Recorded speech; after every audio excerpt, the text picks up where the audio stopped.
Couldn't agree more with Senator Johnson.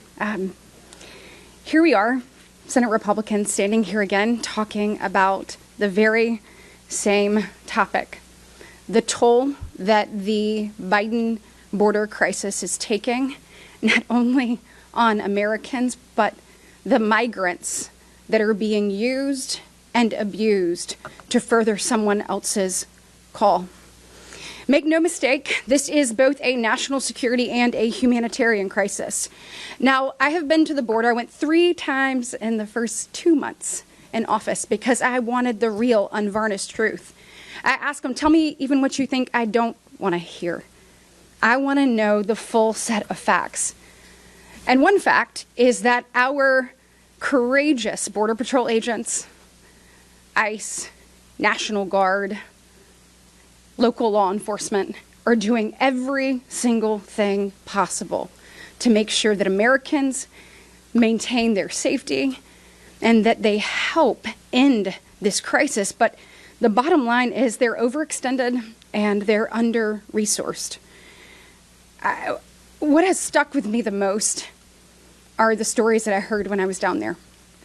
I saw a little baby, 6 months old, shivering and wet from just getting pulled out of the river with her parents. I saw a little pair of shoes, y'all, just on the ground next to the riverbank.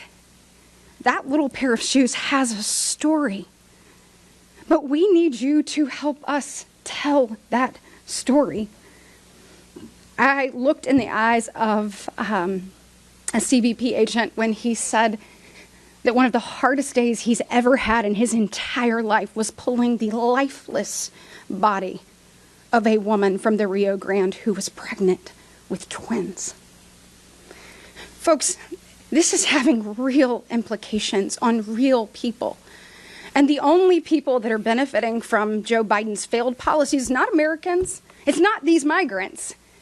Just as Senator Johnson said, it is essentially terrorists and drug cartels that are making bank and getting their way.